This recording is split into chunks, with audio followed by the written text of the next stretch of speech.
Chloé, écoute bien cette histoire. Elle est incroyable et elle en dit long sur notre rapport à l'argent. Ça s'intitule « L'argent rend fou ». Rien que le titre, ça promet. Raconte-moi tout, je suis suspendue à tes lèvres. Imagine un homme. Ok. Il vient de réaliser la vente de sa vie.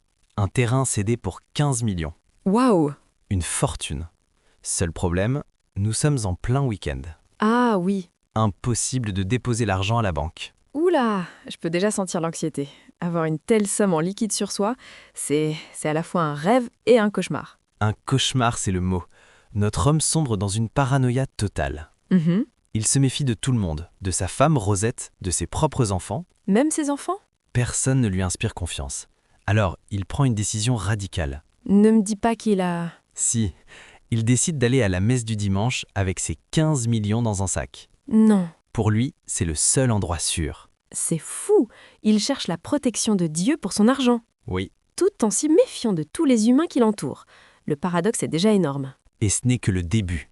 Le moment de la communion arrive. Oh non. Il se lève, s'avance dans l'allée, vit ce moment supposé être de recueillement, et quand il revient pour s'asseoir, Oui? il constate l'impensable. Son sac a disparu. Non. Et là, Chloé, c'est l'apocalypse. En une seconde, l'homme de foi se transforme en furie. J'imagine. Il recrache l'hostie consacrée et se met à vociférer, je te cite, « Bande de voleurs, assassins, maudits, disciples de Belzébuth, vous allez tous mourir, mon fétiche ne pardonne jamais, il va vous éliminer un à un. Que le vaudou vous dévore !» C'est terrible, la violence des mots en plein milieu d'une église. Il a basculé dans une autre réalité. Complètement. Il maudit l'assemblée entière, l'église et même monsieur l'abbé. Wow. Tout le monde est pétrifié. Et soudain, au milieu de ce chaos, une toute petite voix l'interpelle. Oui? Un enfant. Il lui dit simplement « Papa, vous n'êtes pas à votre place. Votre sac est juste là, à 2 rangées derrière. Le retournement de situation, c'est à la fois comique et tragique. Hmm. Toute cette haine, cette paranoïa, ces malédictions, simplement parce qu'il s'était trompé de banc. L'histoire est un cas d'école. » Exactement. Et elle se conclut sur une morale cinglante. Adorer l'argent et Dieu à la fois, c'est du véritable problème. C'est plus qu'un problème, c'est une impossibilité psychologique. Oui, Cet homme nous offre une démonstration clinique de ce qu'on appelle la vision en tunnel. Il s'était matiré. Son obsession pour l'argent était si forte qu'elle a court-circuité toutes ses autres facultés. Sa raison, sa foi, son humanité. Tout. Le neuroscientifique dirait que son amygdale, le centre de la peur dans le cerveau, a pris le contrôle total. C'est fascinant et effrayant. Oui, Il n'était plus dans un lieu de culte, il était dans une arène où tout le monde était un ennemi potentiel pour son trésor. exact. Au lieu de lui apporter de la paix, cette somme d'argent l'a transformé en une bête traquée. Et c'est là que le conflit entre spiritualité et matérialisme devient flagrant. Ah oui, Il est venu chercher la paix de l'esprit, mais son esprit était entièrement captif de son sac. clairement. On ne peut pas regarder le ciel et garder les yeux rivés sur un trésor terrestre en même temps. Non. On doit faire un choix.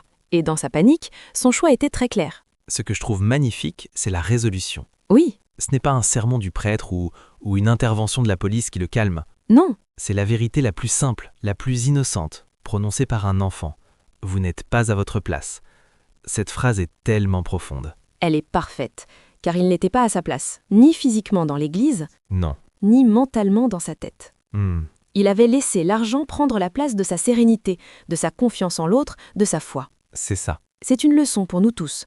Quand on est dévoré par une obsession, on se trompe de place dans notre propre vie. Alors, comment faire pour que notre sac de 15 millions, quel qu'il soit, l'argent, une promotion, la reconnaissance, ne nous transforme pas dans cette version déchaînée de nous-mêmes? Je crois que la clé est dans la préparation. Hmm. C'est de décider à l'avance qui occupe la place d'honneur dans nos vies. Ok. Si la confiance, l'amour, la paix intérieure et nos valeurs sont déjà solidement installées sur le trône, alors l'argent, aussi abondant soit-il, ne pourra jamais être plus qu'un serviteur ou un outil. C'est juste. Très grave, mais si ce trône est vide, l'argent s'y installera et deviendra un tyran. Un tyran qui nous fait voir des démons là où il n'y a que des gens. Oui. Et qui nous fait oublier où nous avons posé l'essentiel. Exactement. Cette histoire n'est pas une condamnation de l'argent, c'est une mise en garde sur le pouvoir que nous lui donnons. Et ça nous amène à la question que nous voulions vous poser. Maintenant, voici une question sur laquelle nous aimerions vous faire réfléchir. Quel est votre sac de 15 millions?